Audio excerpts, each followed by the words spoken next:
play Cadence 2. Cadence 2, sir, yes, sir. All right, we're gonna have to move you guys out of the way. Perfect. We're on the 2 close to Cadence 2. See what you did there, soldier.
Ride the Slinky Dog Dash. Sir, yes, sir. As for the rest of you, don't forget to play big in Andy's backyard.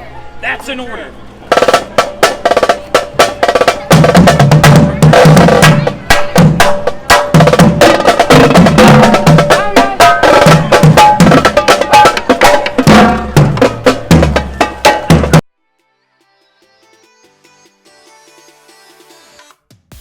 Oh my gosh, we changed tracks? Yes. You don't know which way you're going. This is amazing! 3 things that we loved about Toystoryland. Number 1, first thing that we loved about Toystoryland is the theming. It is really well themed. I would not say it's as immersive as some of the other lands, but it's a very fun, playful, colorful area, and as soon as kids and adults alike see it, you know, their eyes light up. So that was a really fun part of Toystoryland. Yeah, they have size things in Toystoryland, the different decor throughout the land as you've seen in the video. So you really feel like a toy. They scaled things like at Andy's Lunchbox, the Baby Bell cheese rounds. They actually have those cut in halves and they made them to look like chairs for adults to sit in them. So you actually feel like a toy. It's a really fun experience.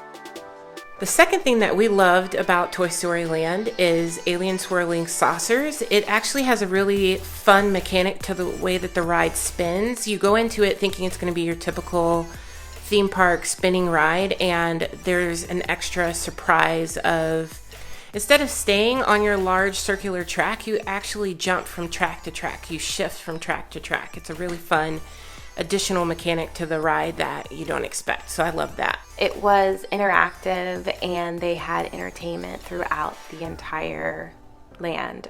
They had the Green Army men not just walking around, but also they put on a show and they also did a parade. So that was a really fun way to just experience the land without even being on a ride.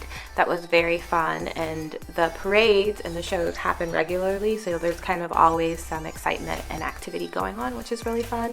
The Slinky Dog coaster is such a highlight of the land. As the coaster is coming by, you hear Slinky Dog talking to the passengers and you hear Jessie saying things. So it's really fun. So even if you're a person who can't ride those rides, you're still experiencing it. Yeah, and when you head over by Alien Swirling Saucers as well, Buzz's figure also has some commentary that he makes periodically, which is just a really fun addition to the park and the experience there. All right, 3 things we didn't like about Toystoryland. And I'll kick it off by saying that we thought Toystoryland was too small. There was a lot of hype on how great Toystoryland was going to be, but as most people know, there's only 3 attractions. There's a small quick service restaurant, and 2 booths of merchandise. Yeah, and that's pretty much it. There's a bathroom, and then that's the end of it.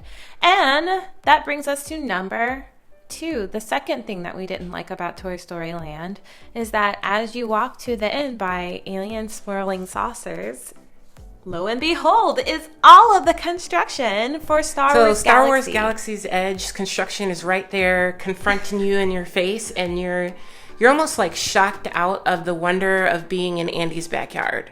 So it's disruptive. It's really sad because that's where the Drumline show happens, and while you're listening to them put on this great show and it's supposed to be this immersive thing, you look over to your left, and not even to your left, but in your peripheral, there is, all this construction, and you can even see like the ship, like some of the ships. Yeah, the half-done ships that are over there. Yeah. I'd add too, as the person shooting the video, I'm panning up Buzz Lightyear across alien swirling saucers, and then boom, construction. So it's just a really odd and disappointing reality. And really hoping that once, Star Wars Galaxy's Edge is finished, they'll do something very creative so you can't see it at all. But right now there's just no wall, there's nothing. So I'm curious how that will turn out. Currently, it's really not the best feeling. Yeah. Number 3, there is no dedicated store within Toy Story Land. There's only 2 of the merchandise carts, and you've got to walk quite a ways to get to the character inn. Yeah, so that's kind of disappointing. I think that, perhaps they thought they didn't want to put one in there because it would take away from the theming, but they're fine with showing us all the construction, or not really hiding the entrance. So it just seems a little strange. I think that people would probably love to be able to go through all of the Toy Story merchandise in one place that was, toy themed, like maybe even putting in a toy store going along with the lines of the toy stores in the movies. They could have done something like that. But instead they left out. I think it could have been a cool addition at the end of the queue for Toy Story Mania for you to pop out into the store. You're already inside a building, so to walk into a gift shop, we almost expect that for big rides at Disney, and so to have to leave Toy Story Land, walk back toward the launch pad for Star Wars, and find this shop that's really kind of just underneath the awning for one of the buildings, and it's outdoors with fans. It's not air conditioned. You can't even do your strategy of taking breaks in an air conditioned store. So those are the 3 things that we didn't like, but overall Toy Story Land was a really fun visit, and we enjoyed really fun, ourselves. really cute. Made you feel like a little kid.